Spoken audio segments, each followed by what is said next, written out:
we will begin learning from the site of production of the egg cell or simply the ovum. So the journey begins from these oval structures called the ovaries, one ovary on either side. Did you notice that the ovaries are connected to these tube-like structures? But they're not connected directly. If we look at it carefully, we find that there are finger-like projections which connect the two. These finger-like projections are very important for receiving the ovum when released from the ovaries. But do they have a scientific name? Yes, these finger-like projections are called the fimbriae. The fimbriae help to hold the ovum released and also help to sweep it to the tubes present ahead. But why does the ovum require the sweeping activity? Can't it travel on its own? No, it can't. Unlike the motile sperm, the ovum is non-motile. It cannot move until it is pushed or swept by some other cells. Now these tube-like structures that we are referring to since a long time also have a scientific name. They are called as the fallopian tubes. And what do you think will be their importance? Let me guess. Is it that they connect the ovaries to the uterus? Yes, that is definitely one important function.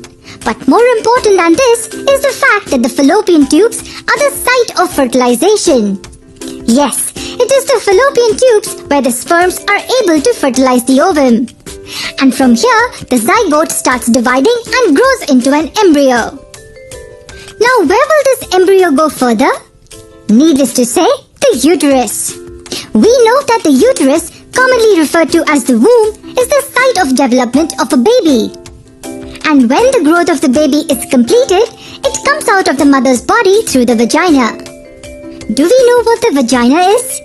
It is basically a small passage that opens to the exterior.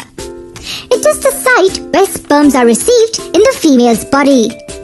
On the other hand, the same passage is used for passing the baby out of the body during childbirth. These oval-shaped structures on either side are the ones we are referring to. The single structure is called testis, while the pair is called testes or simply a pair of testicles. Now these are an important part of the system and need to be protected, right? So we have a covering of skin over it. This forms a bag-like structure, and do we have a name for it? Yes, the bag-like structure is called the scrotum. So the scrotum is the pouch which contains the testis. Now the sperms produced will have to travel in order to reach the female body. So who will make sure that the sperms are carried outside the testes? This responsibility is taken up by the mass of coils that we can see here. This is called the epididymis and the pair is called the epididymides. The mass then carries the sperms to this single connecting long coil. This is called the vas deferens. Where will the deferens carry it further? Directly outside the body? No, they will carry it to something called as the ejaculatory ducts. But where does the ejaculatory duct head to? It heads to a destination where the sperms get mixed with the nourishing fluid. Wait a second, what kind of fluid are we referring to? And why is it needed here? Basically, the sperms need nourishment to survive. Also, they need to be protected from acidic conditions coming their way. Hence, various glands come to the rescue by secreting a few important secretions. The first one is the seminal vesicle. It secretes a fluid that helps in nourishing the sperms.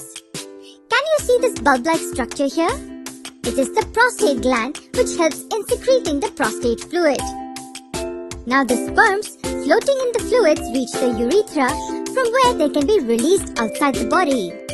But wait, all the secretions are not yet completed.